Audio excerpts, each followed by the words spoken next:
알리바바 출신 엔지니어가 배달 라이더로 일하고 있습니다. 석사 학위를 가진 청년이 편의점 아르바이트 자리를 놓고 200명과 경쟁합니다. 평생 모은 돈 1억 원 상당을 투자 플랫폼에 맡겼던 퇴직자가 하루아침에 빈털터리가 됐습니다. 이게 지금 세계 2위 경제대국에서 벌어지고 있는 현실입니다. 중국이라는 거대한 경제 엔진에 빨간불이 켜졌거든요. 그것도 한두 개가 아니라 동시다발적으로 말이죠. 자, 그럼 지금부터 중국 경제에 무슨 일이 벌어지고 있는지 하나하나 짚어보겠습니다. 먼저 거리를 걸어보겠습니다. 상하이 시내 한복판이에요. 젊은이들로 가득했던 상권이 텅텅 비어 있습니다. 월세 1,400만 원 받던 매장이 10만 원에도 세입자를 못 구하고 있어요. 임대료가 99% 폭락했는데도 장사할 사람이 없다는 건 뭘 의미할까요? 돈을 벌 수 없다는 확신이 퍼졌다는 겁니다. 장사가 안 되니까 가게 문을 닫고, 가게가 닫히니까 일자리가 사라지고, 일자리가 없으니까 소비가 더 줄어드는 거죠. 악순환의 시작입니다. 2025년 한 해 동안 중국 전역에서 17,000개가 넘는 오프라인 매장이 사라졌습니다. 하루에 50개씩 문 닫는 거예요. 딘타이펑 같은 유명 외식 브랜드도 매장을 줄이고 있고요. 더 놀라운 건 명품 시장입니다. 한때 루이비통과 구찌 매장 앞에 중국인들이 줄 서던 시절이 있었죠. 2024년 중국 내 명품 판매가 20% 가까이 급감했습니다. 명품 브랜드들은 2선, 3선 도시에서 철수하고 베이징과 상하이 핵심 지역으로만 집중하고 있어요.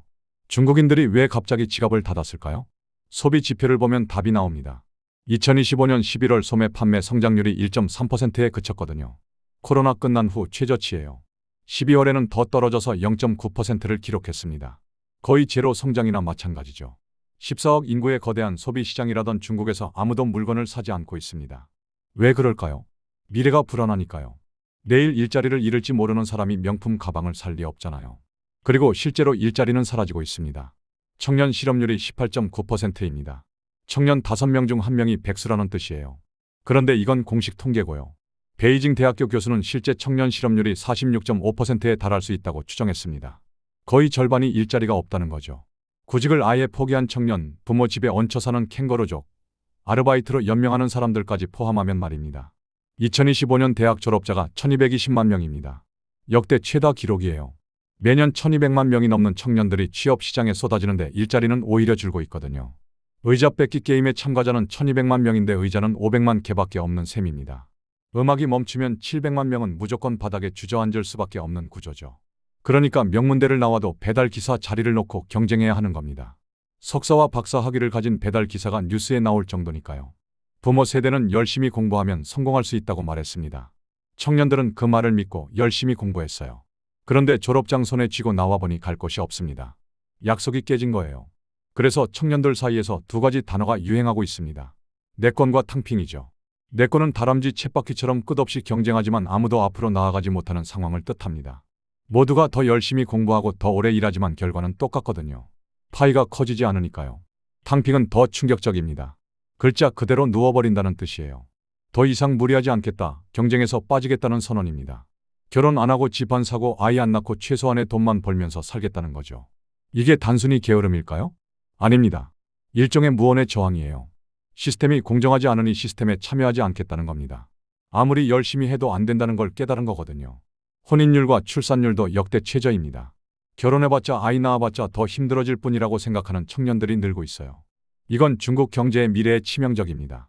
일할 사람이 줄어들면 경제는 성장할 수 없으니까요. 중국 공산당이 가장 두려워하는 게 바로 이겁니다. 중국 공산당의 정당성은 경제 성장에서 나왔거든요. 자유는 없지만 대신 먹고 살게 해주겠다는 게 암묵적 계약이었죠. 그런데 이제 먹고 살기가 힘들어졌습니다. 열심히 해도 보상이 없어요. 이러면 계약이 깨진 겁니다. 더 이상 노력해도 보상이 없다는 인식이 퍼지면 사회 전체가 무기력해집니다. 무기력한 사회는 경제 성장은커녕 유지도 어렵죠. 이게 중국이 직면한 가장 깊은 위기입니다. 그런데 청년 실업만 문제가 아닙니다. 좋은 직장이라고 여겨지던 곳에서도 사람들이 쏟아져 나오고 있거든요. 알리바바는 지난 2년 동안 10만 명 이상을 감원했습니다. 10만 명이요. 우리나라 중소도시 인구와 맞먹는 숫자예요. 바이두 상황은 더 심각합니다. 2025년 말 바이두는 모든 부서에서 10%에서 최대 40%까지 인력을 줄이는 사상 최대 규모의 구조조정을 단행했거든요. 가장 안전하다고 여겨지던 IT 엔지니어들이 하루아침에 짐을 싸야 했습니다. 레노버도 마찬가지고요. 예전에는 공장 노동자들이 해고 위험에 처했다면 지금은 고학력 화이트 칼라들이 먼저 잘리고 있습니다. 예전에는 좋은 대학 나와서 알리바바나 바이두 같은 대기업에 들어가면 인생이 펴졌어요. 중국판 삼성이나 네이버에 취직한 거나 마찬가지니까요. 그런데 지금은 그 회사들조차 직원들을 대거 내보내고 있습니다. 왜 이런 일이 벌어지는 걸까요? 중국 정부가 몇 년 전부터 빅테크 기업들을 강하게 규제했거든요. 독과점이다, 데이터를 함부로 쓴다는 이유로 벌금을 때리고 사업을 쪼았습니다. 거기에 경기 침체까지 겹치면서 이 회사들의 실적이 급격히 나빠졌어요. 바이두의 경우 온라인 광고 매출이 5분기 연속 하락했습니다. 회사가 돈을 못 버니까 직원들을 줄일 수밖에 없는 거죠. 예전에는 경기가 안 좋아도 빅테크 기업들은 버텼습니다. 오히려 인재를 더 뽑았죠. 미래를 위한 투자라면서요. 그런데 지금은 그 빅테크마저 생존 모드에 들어갔어요. 이건 마치 타이타닉에서 1등석 승객들까지 구명보트를 찾아 뛰어다니는 상황과 비슷합니다. 1등석도 안전하지 않다면 배가 가라앉고 있다는 뜻이겠죠. 가장 튼튼하다고 믿었던 기둥이 흔들리기 시작한 겁니다. 그런데 이 모든 문제의 뿌리에는 부동산이 있습니다. 중국 경제를 이해하려면 먼저 부동산이 중국인들에게 어떤 의미인지 알아야 해요. 우리나라도 부동산을 중요하게 생각하지만 중국은 차원이 다릅니다. 중국 가정의 재산 중 70%에서 많게는 85%가 부동산에 묶여 있거든요. 쉽게 말해서 중국인들은 가진 돈의 대부분을 아파트에 넣어뒀다는 뜻이죠. 그런데 이 아파트 값이 폭락하고 있습니다. 특히 2선, 3선 도시라고 불리는 중소도시들의 상황이 심각해요. 베이징이나 상하이 같은 대도시가 아니라 그 아래 도시들 말이죠. 이 도시들의 아파트 값이 고점 대비 평균 20% 넘게 떨어졌습니다. 어떤 지역은 반토막이 난 곳도 있어요. 이게 왜 무서운 걸까요? 비유를 들어보겠습니다. 여러분이 평생 모은 돈 1억 원으로 아파트를 샀는데 어느 날 갑자기 그 아파트가 5천만 원이 됐다고 생각해 보세요. 통장 잔고가 바뀐 게 아닌데 내 재산이 절반으로 줄어든 겁니다. 지금 수억 명의 중국 중산층이 이런 상황에 처해 있어요. 2025년 한 해 동안 부동산 개발 투자는 전년 대비 15.9% 감소했고 새로 시작한 아파트 면적은 20% 넘게 줄었습니다. 건설 현장 자체가 멈춰버린 거예요. 헝다 사태 기억하시죠? 중국 최대 부동산 개발 업체였던 헝다가 2021년에 무너졌습니다. 그런데 5년이 지난 지금 상황이 나아지기는커녕 비구이원이나 완커 같은 다른 대형 업체들까지 줄줄이 쓰러지고 있어요. 부동산은 중국 GDP의 25%를 차지합니다. 4분의 1이 부동산이라는 뜻이죠. 이 부동산이 무너지면 중국 경제 전체가 흔들릴 수밖에 없습니다. 마치 4층짜리 건물에서 1층 기둥이 부러지는 것과 같아요. 위층이 멀쩡해도 건물 전체가 위험해지는 거죠. 중국인들은 재산의 대부분을 부동산에 넣어뒀는데 그 부동산 값이 폭락하면서 중산층의 자산이 증발하고 있습니다. 이건 단순히 집값이 떨어지는 문제가 아니에요. 중국 경제의 근간이 흔들리고 있다는 신호입니다. 중산층이 무너지면 어떤 일이 벌어질까요? 소비가 줄어듭니다. 소비가 줄면 기업 매출이 떨어지죠. 기업 매출이 떨어지면 직원을 해고합니다. 해고된 사람들은 소비를 더 줄이고요. 이게 계속 반복되는 악순환에 빠지게 됩니다. 비유를 들어볼게요. 경제를 자전거라고 생각해 보세요. 자전거는 페달을 밟아야 앞으로 갑니다. 멈추면 넘어지죠. 중산층의 소비가 바로 이 페달입니다. 중산층이 돈을 쓰지 않으면 경제라는 자전거가 멈추고 결국 쓰러지게 돼요. 중국의 중산층은 약 4억에서 5억 명으로 추산됩니다. 미국 전체 인구보다 많은 숫자죠. 이 사람들이 열심히 일하고 저축하고 소비하면서 중국 경제를 떠받쳐 왔습니다. 그런데 이 중산층이 무너지고 있어요. 중국 가정 재산의 70%에서 85%가 부동산인데 그 부동산이 20% 어떤 데는 50% 폭락했습니다. 평생 모은 재산이 반토막 난 거예요. 설상가상으로 일자리마저 줄었습니다. 대기업도 구조조정하고 중소기업은 아예 문을 닫아요. 월급이 줄거나 아예 월급을 못 받는 사람들도 늘고 있습니다. 실제로 중국 제조업 현장에서는 급여가 30% 넘게 삭감되거나 무급 휴가를 강요받는 사례가 일상화됐어요. 심지어 교사나 간호사 같은 공무원들도 수개월째 월급이 밀리는 상황입니다. 중국 정부도 이 문제를 알고 있습니다. 그래서 내수 진작 정책을 계속 쏟아내고 있죠. 소비 쿠폰을 뿌리고 금리를 낮추고 여러 가지 부양책을 씁니다. 그런데 효과가 없어요. 왜냐하면 사람들의 마음속에 있는 불안을 정책으로 바꿀 수는 없거든요. 내일 일자리를 잃을지 모르는데 쿠폰 준다고 비싼 물건 살까요? 아파트 값이 계속 떨어지는데 마음 편하게 쇼핑할 수 있을까요? 안 됩니다. 사람들은 불안하면 움츠러들어요. 그게 지금 중국에서 벌어지고 있는 일입니다. 경제학에서는 이걸 역자산 효과라고 부릅니다. 자산 가격이 떨어지면 실제로 돈을 잃지 않았어도 소비를 줄인다는 거죠.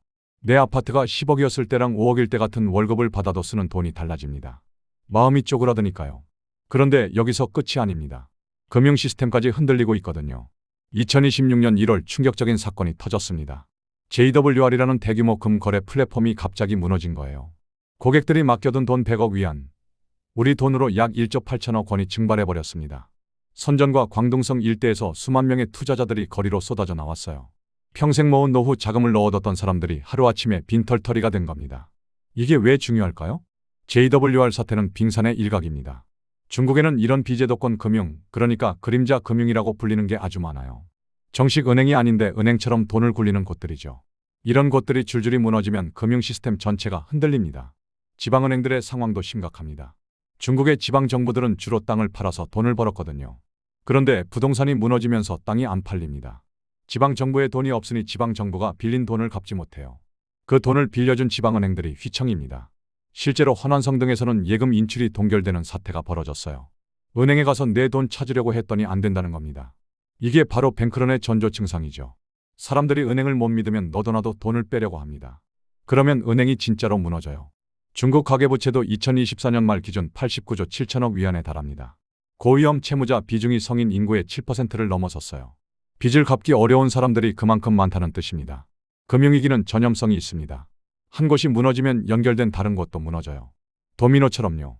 JWR이 무너지고 지방은행이 흔들리고 가계 부채가 터지면 중국 금융 시스템 전체가 위험해질 수 있습니다. 금융 시스템은 거미줄 같아요. 한 가닥이 끊어지면 그 충격이 다른 가닥으로 전달됩니다. 여러 가닥이 동시에 끊어지면 거미줄 전체가 무너져 내리죠. 지금 중국 금융 시스템에서 여기저기 가닥이 끊어지고 있는 상황입니다.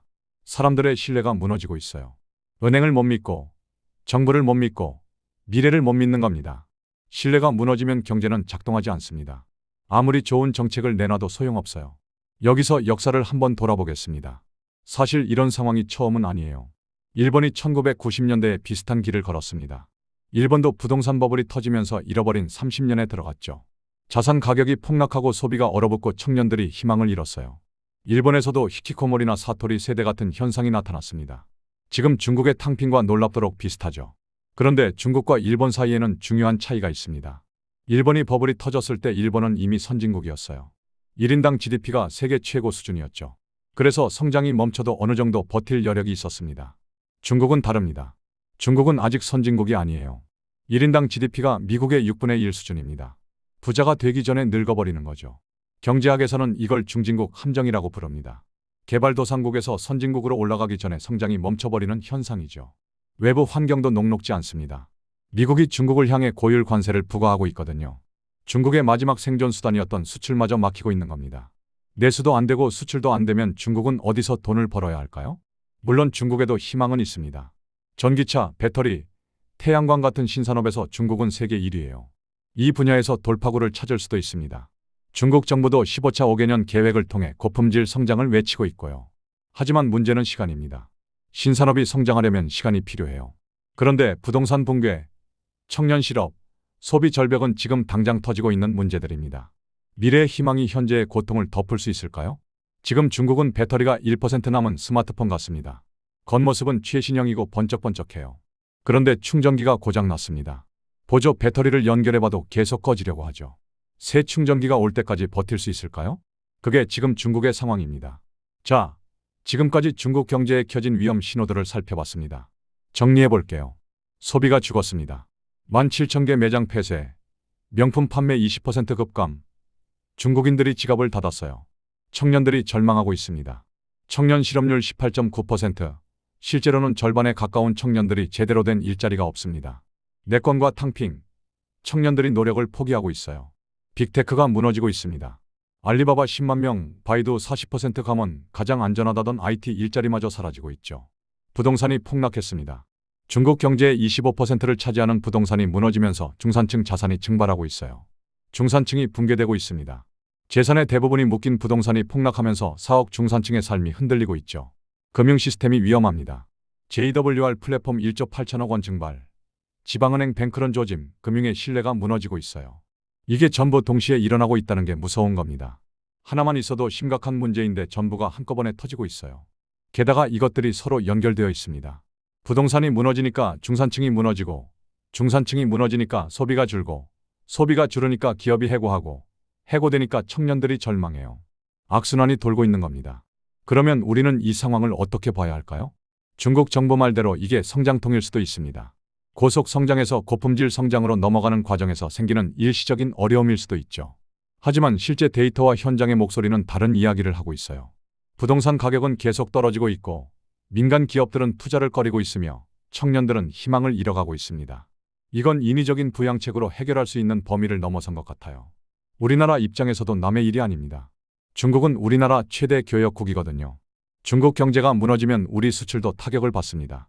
중국에 진출한 우리 기업들, 중국 관광객에 의존하는 관광업, 중국과 거래하는 중소기업들 모두 영향을 받을 수밖에 없어요.